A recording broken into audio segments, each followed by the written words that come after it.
masuk 10 Desember. Nah,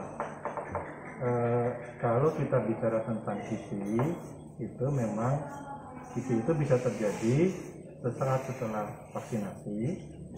Dalam arti makanya setelah vaksinasi kan kita harus pantau selama 30 menit. Pasien begitu divaksin harus duduk dulu di monitor 30 menit. Itu tujuannya supaya kalau ada reaksi KIPI yang segera itu bisa kita pantau.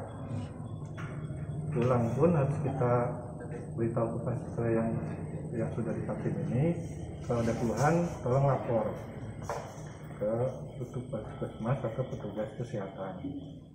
Nah, dari 7 Desember vaksin kedua itu kalau dianggap ini masuk tanggal demam 13 Desember, 2 hari itu bisa kita duga karena KIPI, diduga ya, artinya diduga. Tetapi KIPI ini tadi seperti dokter Sindu jelaskan kan ada demam, ada alergi, ada sakit kepala, ada mual, pusing, kemudian nyeri di tempat suntikan. KIPI ini biasanya sembuh sendiri. Jadi kalau dia 7 Desember masuk 10 Desember, 2 hari itu bisa kita curiga KIPI. Tetapi waktu masuk 10 Desember itu kita periksa, memang ada demam. Nah, demam ini kan banyak sebabnya. Jadi kita evaluasi kenapa demamnya ini. Nah, kita temukan kalau sidin ini memang menderita infeksi saluran kencing. Ya, jadi kalau ini dikaitkan sama KIPI sudah lewat 2 hari, artinya patut dicurigai sebab yang lain. Ya, jadi jelas ya.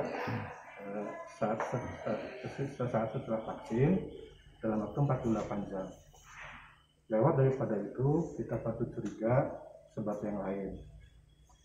Nah, saat diperiksa waktu tanggal 10 Desember itu kita temukan hasil dari laboratorium, pemeriksaan fisik, anamnesa itu didapatkan bahwa pasien ini menderita infeksi saluran kencing. Terkonfirmasi itu. Jadi setelah kita rawat 3 hari, pasiennya kita kasih antibiotik, kita rawat, keluhannya berkurang, pasien merasa nyaman, minta pulang. Terus kemudian masuk lagi ke rumah sakit ini dari Sabtu ya, tanggal 15. Ini tanggal 15 itu berarti hari Sabtu ya, malam minggu. Sabtu ya. Masuk beliau itu keluhannya memang mual-mual, jadi mual muntah, kemudian ada katanya kelemahan badan. Nah, bukan lumpuh ya, namanya kelemahan ya. Tapi kalau kita, jadi dari anamnesa pemeriksaan fisik yang kami dapatkan itu keluhan utamanya, jadi ada mual-mual, ada sama kelemahan. Ya, kita anamnesa, kita pemeriksaan fisik, didapatkan pasien ini menderita hepatitis B. Jadi infeksi hepatitis B. Ya, entah dia akut atau kronis, karena kita tidak punya data. Kalau kronis dibilang kronis 6 bulan. Jadi hepatitis B itu dibilang kronis 6 bulan ada virusnya di dalam badan kita. Itu dibilang kronis.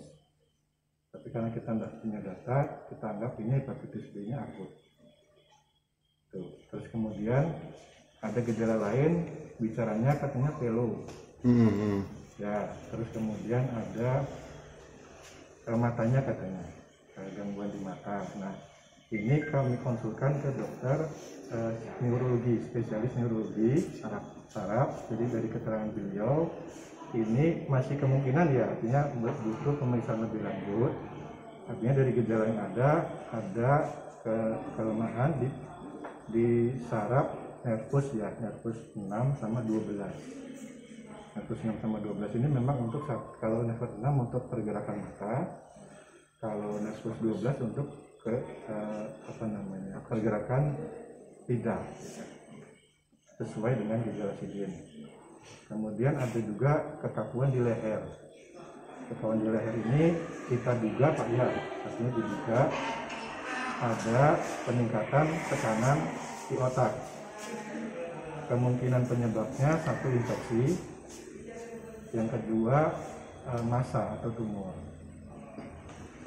Gitu. Jadi kita konfirmasi juga ke dokter spesialis mata, dikatakan sidin ada namanya papiludin. Papiludin itu gambaran di mata yang menunjukkan adanya peningkatan tekanan di dalam otak. So, ya, terus vaksin sidin ini vaksinnya Sinovac. Sinovac itu vaksin yang dimatikan, jadi tidak menyebabkan infeksi. So, ya, jadi tolong dicatat, vaksin Sinovac itu vaksin virus COVID yang dimatikan dan tidak menyebabkan infeksi. Itu tidak akan memicu penyakit lain, Dok ya? Tidak. Berarti penyakit beliau ini bukan dipicu oleh vaksinasi ya Pak ya? Saat ini ya. Artinya kalau dulu yang tanggal 7 sampai 10 memang patut diduga, tapi saat ini tidak. Masa ini tidak ya? Dan tidak ada kelumpuhan ya? Tidak ada kelumpuhan. Gitu. Jadi kita memang tidak menyangkal ada TB, memang ada, cuman pada pasien ini penyebabnya bukan karena vaksinasi, karena sudah lebih dari 48 jam. Kita sampai. Tapi kalau yang tanggal 10 tadi masih ada kemungkinan 7 sampai 9, artinya kan 2 hari masih mungkin. Tetapi itu sembuh sendiri. Walaupun ada keluhan, mungkin dengan minum paracetamol hilang.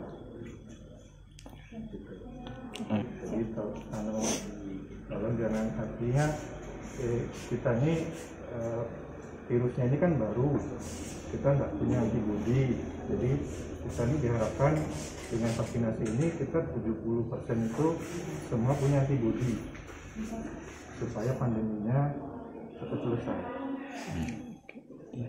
Gitu. Jadi tolong jangan sampai berita-berita seperti ini menghambat orang untuk ikut vaksinasi. Terima kasih. Iya. Oke, terima kasih Bapak. Terima kasih, Bapak. Terima kasih, Dok.